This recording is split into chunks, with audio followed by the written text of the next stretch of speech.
নবী বলে যে আমার উম্মতের বেশিরভাগ হবে গরিব, আমার বেশিরভাগ হবে ক্ষুধার্ত, বেশিরভাগ হবে ঘর নাই, বেশিরভাগ হবে বাড়ি নাই, বেশিরভাগ হবে তাদের খাবার থাকবে না। আমার উম্মত যখন শুনবে আমি আল্লাহর হাবিব হওয়ার পরও 2 বেলা খাই নাই, 3 বেলা খাই নাই, তারা আমার দিকে তাকিয়ে চুরি আর বাটপারি করবে না, আমি নবীর দিকে তাকাই ধৈর্য ধরবে, নীতির উপর থাকবে, ইসলামের উপর থেকে যাবে। আমার নবী গরিবী জিন্দেগি আপন করেছেন। তো সবাই যদি গরিব হইয়া যায় কেমনে হবে? কিন্তু আপনি চাইলে গরিবী জিন্দেগি আপন করতে পারেন। কিভাবে?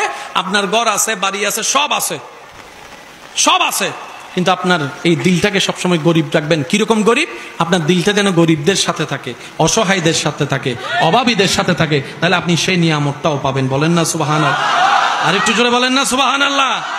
সেই নবী বলে, উম্মত জানো তোমরা যখন নামাজ পড়ো তখন আমি নবীর চোখ শীতল হয়ে যায়, তোমরা যখন নামাজ পড়ো তখন আমি নবীর মন শান্তি হয়ে যায়, তোমরা যখন ওযুটা করে নামাজের দিকে যাও তখন সেটা দেখে আমি নবীর মনটা খুশি হয়ে যায়, তোমরা যখন রুকু সিজদা করে রবের প্রশংসা করো আমি নবীর মনটা ভরে যায়, আমি নবীর মনটা ভরে যায়।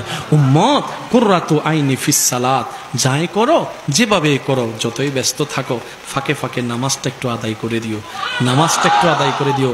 উম্মত তুমি যত নামাজ পড়বা নামাজের আগে তুমি অজু বানাবা, যত অজু বানানোর অভ্যাস হবে হাসরের ময়দানে তোমার অজুর অঙ্গগুলা থেকে নূর বের হবে, নূর বের হবে, সবার সামনে দেখেই তোমাকে সবাই বুঝতে পারবে এ বেনামাজি নয়, এ অজুওয়ালা নামাজি ছিল, অজুওয়ালা নামাজি ছিল।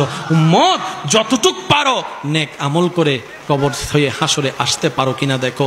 উম্মত রে, মা বাবাকে কষ্ট দিও না, মা বাবা বুড়া হলে সেবাটা আরো বাড়িয়ে দাও, মা বাবা যদি না বুঝে তুমি নিজে মানায় নাও, ধৈর্য ধরো, মায়ের সাথে চিৎকার করো না গো উম্মত, মায়ের সাথে আওয়াজ করে কথা বলো না, বাবার সাথে আওয়াজ করে কথা বলো না। কখনো যদি তুমি বড় হয়ে কামানো শুরু করো তোমার বাবা তখন কামাবে না, বয়স হয়ে যাবে। তোমার বাবাকে কখনো ভিক্ষুক হতে দিও না, ওষুধের জন্য যেন টাকা চাইতে না হয়, মায়ের ওষুধের জন্য টাকা যেন চাইতে না হয়, কারণ তুমি যা কামাচ্ছ মা বাবার কারণেই তুমি আজকে বড় হয়েছ।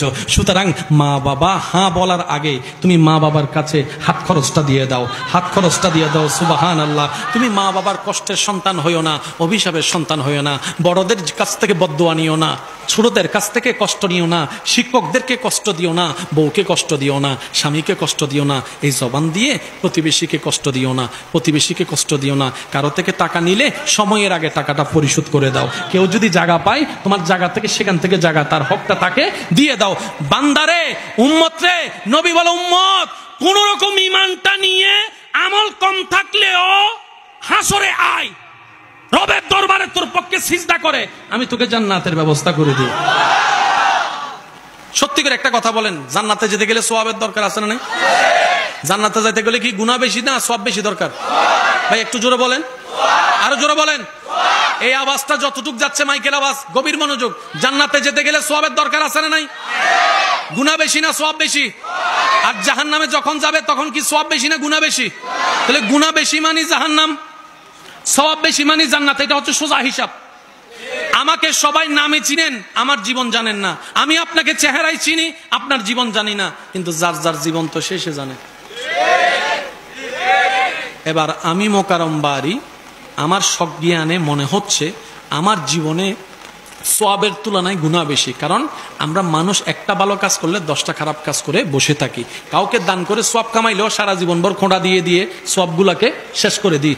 হজে করতে যাইও যদি আমরা সওয়াব কামাইতে যাই, সেখানে ব্লগ ভিডিও আর সেলফি তুলতে তুলতে সেটাও। জোরে জোরে বলেন না রে ভাই, বাস্তব যেটা সেটা বলেন না। তাহলে হজের সওয়াব আছে রাখতে জানি নাই, মানব সেবায় সওয়াব আছে রাখতে জানি নাই। তা আমার জীবনে, আমার ধারণা মতে আমি মোকারম বাড়ির জীবনে সওয়াবের তুলনায় গুনাহ বেশি। আমার মতো গুনাহগার কে কে আছেন? একটু হাত তুলেন তো, তুলেন। সেখানে জান্নাতীকে একটু বাইর করেন তো দেখি, ফাঁকে ফাঁকে কোনো জান্নাতি আসেনি? জোরে বলেন না, জোরে বলেন। তো এত ঠেলাঠেলি কিসের? নিজে জান্নাত পাবো কিনা নিজেই তো জানি না, অন্যকে জাহান্নামী বলার অধিকার আমার কেমনে হলো? জোরে জোরে বলেন না রে ভাই। জাহান্নামী বলার অধিকার তো আমার নাই, কারণ আমি জান্নাতি কিনা সেই গ্যারান্টি তো আমার। তো জান্নাত যাবেন কেমনে? পুরো অঙ্কটা যদি ঠান্ডা মাথায় মিলেন আপনি কি পাবেন জানেন? রব বলে যে ঈমান নিয়ে কবরের পরীক্ষাটা ফাঁস করে হাসরে আয়, আমলের পরীক্ষা হবে হাসরে।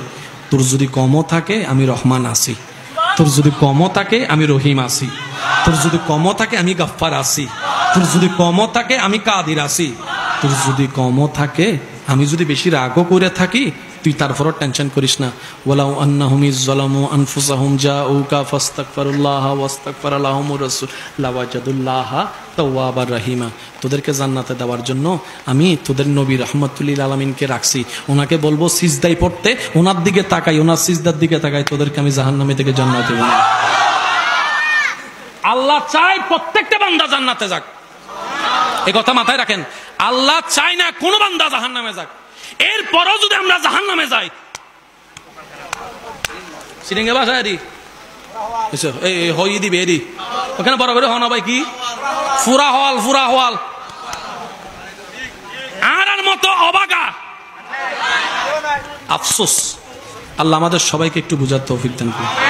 জান্নাতে যেতে গেলে 5 ওয়াক্ত নামাজের দরকার। এখানে যারা 5 ওয়াক্ত নামাজ পড়ছেন আজকে 30 বছর, ওনাকে হাত তুলতে বলেন তো আমি জান্নাতে যাব নামাজ দিয়ে, উনি তুলতে পারবে? কেন পারবে না জানেন? আয়া না জানি আর নামাজিয়ান কেন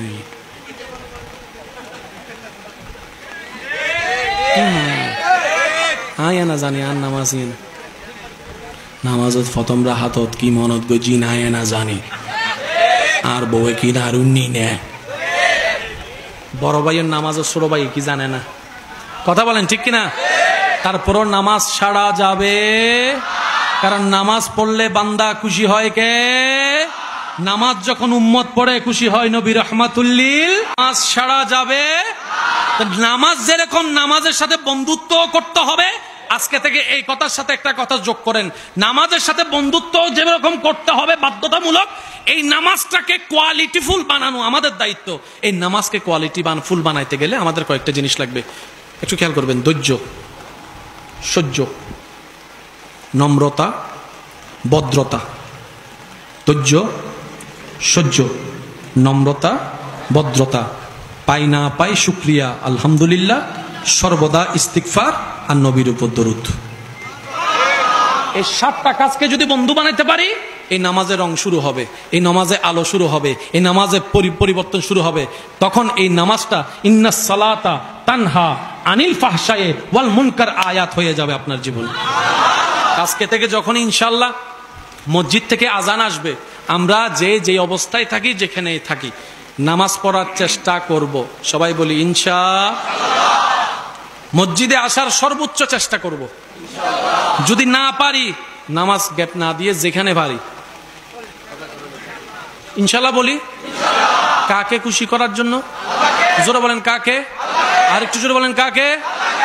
ও আল্লাহ, এতগুলা দাঁতের ভিতরে একটা জিহ্বা দিলা কেন? দাঁতার জিহ্বা তো শত্রু।